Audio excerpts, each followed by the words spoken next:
దేశంలోని పలు రాష్ట్రాల్లో ఉన్న సప్త జ్యోతిర్లింగాలను దర్శనం చేసుకునే వారికి రైల్వే శాఖ అవకాశం కల్పిస్తోంది. జ్యోతిర్లింగ దర్శన యాత్ర పేరిట ప్రత్యేక ఆధ్యాత్మిక రైలు ఏర్పాటు చేశామని railway joint general manager Kishore Satya తెలిపారు. ఉజ్జయిని, ద్వారకా, సోమనాథ్, పూణే, నాసిక్, ఔరంగాబాద్లో వెలిసిన సప్తలింగాలను భక్తులు దర్శించుకునేలా ప్రత్యేక రైలు నడిపిస్తున్నామన్నారు.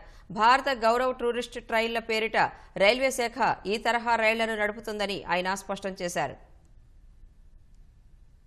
IRCTC Bharat Gaurav tourist trains నడుపుతుందండి. శ్రావణ మాసం దృష్టిలో పెట్టుకుని సప్త జ్యోతిర్లింగాలని చెప్పి టూర్ మేము విజయవాడ నుంచి 17 ఆగస్టు ని నిర్వహిస్తున్నాం. దీంట్లో కవర్ అయ్యే ప్లేసెస్ ఏంటంటే ఉజ్జయిన్లోని ఓంకారేశ్వర్, మహాకాళేశ్వర్, అక్కడి నుంచి ద్వారకా, నాగేశ్వర్ జ్యోతిర్లింగ, పెట్ ద్వారకా, తర్వాత సోమనాథ్, తర్వాత పూణే భీమాశంకర్, తర్వాత నాసిక్ లోని ఔరంగాబాద్ గ్రహణేశ్వర్, ఇవన్నీ చూపించుకొని 7 జ్యోతిర్లింగాలు కవర్ చేసుకుంటూ 12 రోజులు టోటల్ గా ఈ టూర్ నిర్వహించడం జరుగుతుంది. ప్యాసింజర్ ట్రైన్ కాదండి, భారత్ గౌరవ్ టూరిస్ట్ ట్రైన్ అనేది పిలిగ్రిమ్ టూరిజం కోసం స్టార్ట్ చేయడం జరిగింది. టోటల్ గా 14 కోచ్లు ఉంటాయి. ఆన్ బోర్డ్ ఫుడ్ ఉంటుంది. అక్కడ రీచ్ అయిన తర్వాత రోడ్ ట్రాన్స్పోర్టేషన్ కానీ, అకామిడేషన్ కానీ, గైడ్ సర్వీసెస్ కానీ, సెక్యూరిటీ సర్వీసెస్ కానీ, హౌస్ కీపింగ్ సర్వీసెస్ కానీ అన్ని ప్యాకేజ్ ఇంక్లూడ్ అయి ఉంటుంది. ప్యాకేజ్ రుసుము 20,000 నుంచి స్టార్ట్ అవుతుందండి. ఇది sleeper class, third AC, second AC, 3 కేటగిరీలు ఉన్నాయి. బుక్ చేసుకోవాలనుకున్న వాళ్ళు విజయవాడలో మా ఆఫీస్ ఉంది, సికింద్రాబాద్ లో కూడా మా ఆఫీస్ ఉంది. సో ఇక్కడ వచ్చి వాళ్ళు బుక్ చేసుకోవచ్చు.